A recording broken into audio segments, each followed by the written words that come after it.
I'm here in the greenhouse today, January 20th, 2021. It's 19 degrees outside and it's 80 degrees inside the greenhouse. With this sun, it's starting to warm up the soil, so what I need to get done is amending the soil. The way we fertilize our soil is we're using blood meal for our nitrogen, rock phosphate for our phosphorus, and green sand for our potassium. Your NPK, which are three elements that are essential for your plant development. Your nitrogen is for everything that's above ground, your leaves, keeping it green, just overall healthy plant. Your phosphorus is for everything underneath the ground, your root development, keeping it strong. And then your potassium is actually for the plant itself. It's going to make your stems stronger and just keep the plant healthy. So those three things are essential for when you're going to be starting a garden. So what we do is we'll take 3 5-gallon bucketfuls of peat moss with 2 5-gallon bucketfuls of compost and then a cup of each of these, mix it all together, and then we'll put it in on our garden beds and then mix that in with all the soil. And if I'm doing that 1 to 2 times a year, we're going to start developing some really good soil, and it's just going to help with that plant growing well and producing a lot of fruit. So we'll get started on doing that, and I just wanted to take a time to say, if you enjoy this video, I would just ask that you subscribe to the channel, like, and also leave a comment and let us know what your thoughts are, if you agree, disagree, or other stuff that you want to see. So I appreciate you watching the video, and we'll just go through and show you what we're doing to our garden beds here in January and getting them ready to plant seeds. Okay, so I've got my peat moss and my compost. Got 3 5-gallon bucketfuls of peat moss and 2 5-gallon bucketfuls of compost. Just, oh man, I love this stuff, it's so good. And so what I'm going to do is I've got my measuring cup here, mason jar. I'm going to take a cup of the rock phosphate, a cup of the green sand, not coconut oil. Tangent alert, if you guys aren't using coconut oil out of a 5-gallon bucket, you're not doing it right.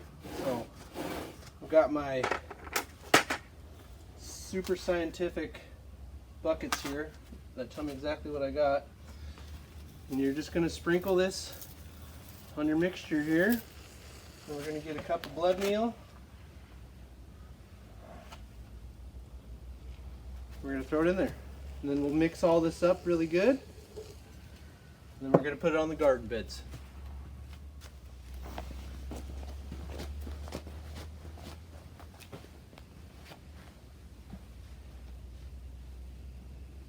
Okay, so I have this all mixed up, all of our ingredients. I'm just going to get this 5-gallon bucket, put some of this in here. I'm just going to sprinkle this across the bed. And my goal is to go for about a 1/2 inch to 1 inch of this mixture across the entire bed. If there's areas that look like it's a little lower than the rest, I'll just put a little bit more in there just to try and get some uniformity. I'll just go through, empty this wheelbarrow along this whole bed.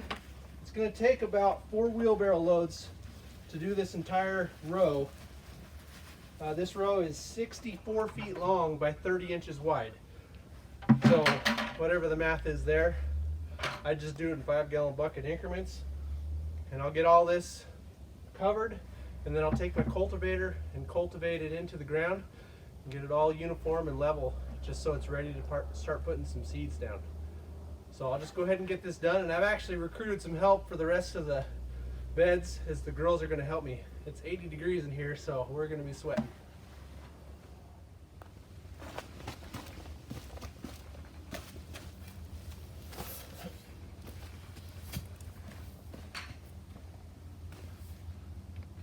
So now that I have the girls recruited to start putting the soil amendment onto the beds, I still have one more row that I have to broad fork. This is a task. This part of our field was pasture, and it was the absolute worst part of our field. It didn't get watered very well because it's a high side, and it just has tons of soil compaction. Last year when I was doing this, I could get down maybe 2 inches, and we really have tried to keep off of it, not putting any type of equipment on it, not walking on it. So basically the only thing that's been causing compaction is water, which will cause a lot of compaction. So I've got 4 out of our 5 beds already done, and basically, as you can see, it's pretty solid, and I'm really trying to do it well. So I'll kind of get this broad fork and just wiggle it down. And my goal is to try and get it about 12 inches deep, which are the length of these tines. And then I'm just going to break that soil up. And the more that I do this, every year it's going to get easier and easier and easier. So I'll just get going and do some wiggle, wiggle, wiggle. Get those tines nice and deep. And I'm just going to pull it back. And I'll just keep doing that every 3 to 4 inches. And eventually I'll get all the way down here. Those other beds that I've done have taken about 45 minutes a piece to do. So they're not in great condition yet. But our goal is just to keep doing this every year. All right, so this one's about ready to be pulled up. Okay, so I'll do that. And as you can see, this is going to start lifting that soil up, which is kind of the theory of a raised bed, is you're raising it above. Wiggle this thing down. And then pull up. And I'll do that all the way down, so 64 feet. You can see I've done this one already and how much easier. So this one, it just slides in, pull it back. So we're gonna be putting our spring stuff in here, lettuces, carrots, and all that kind of stuff. And then June we'll bring all of our cucumbers and tomatoes and peppers out here. So I'll broad fork it all again and I'm in the soil again before I do the tomatoes and things. So I'll go ahead and get this entire stretch done. It'll be ready to get it amended.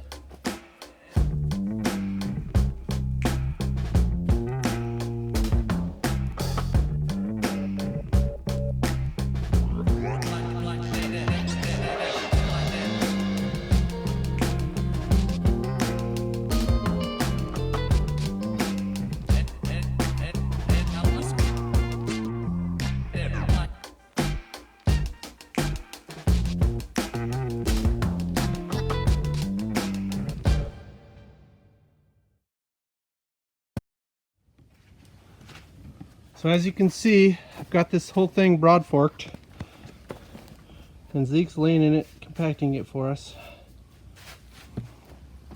And now what I'm going to do is just go ahead and get all these weeds and grasses pulled out of here, which should be pretty simple now that it's broad forked. But as you can see, it raised it about 2 inches from what it was. So the whole purpose of the raised bed is just to get it up off the ground and keep putting soil amendments in there, and that soil will just keep getting taller and taller, and just keep broad forking it. And you can see the girls got that one done. So we have 2 out of 5 have the amendments on it. We just got to get that one cultivated in and get the other 5 done, get it raked out and ready to go, so we can start planting some seeds. Look at those hard workers. And then the lazy one. Life of a dog.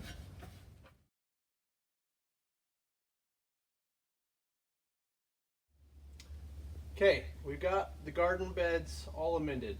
Peat moss, compost, blood meal, rock phosphate, and the green sand. All added. I went ahead and raked them all just to kind of get them a little bit level. So the next thing to do is to cultivate. I went ahead and bought this. It's called an Earthwise 40 volt cultivator, because I didn't want to buy anything that was gas powered, because the exhaust has nowhere to go and I don't want to be breathing all that, and then basically the only place it has to go is to the plants, so I don't want to do that. And then there was another cultivator that you run off of a drill, and that thing was like $700. I'm like, I'm going to try this $200 one and see how it works. So I did run it along that bed, and it works really well for this situation. I would not use it on ground that has not been tilled before. I just don't think it's going to work. It's pretty simple. It's battery. You just push a button on the side.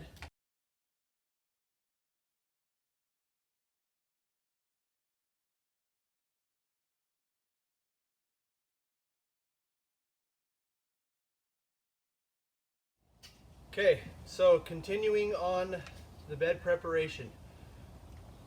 This is about a week after the last part of this video I made. I've got everything cultivated with that cultivator that we really are impressed with. When I got in here at 11 this morning, it was 101 degrees. So this soil, the soil temperature is just above 60, so we're gonna plant today. But we'll get this video completed for the bed prep. So now I have it all cultivated. I went with the steel rake and kind of raked it up and got it close to 30-inch wide beds.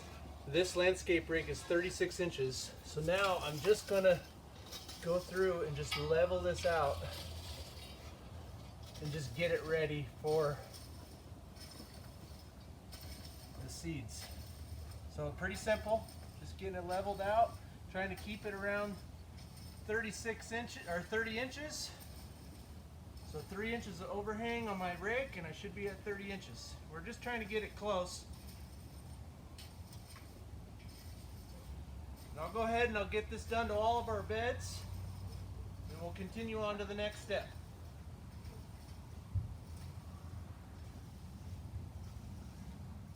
Okay, so I have the beds raked. They're about 30 inches. Next step is to use the bed roller just to get it a little firm on top, so when we run the seeder over the top, it just runs through it smooth. This thing works pretty simple.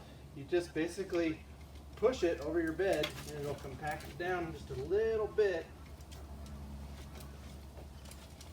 Kind of levels it out.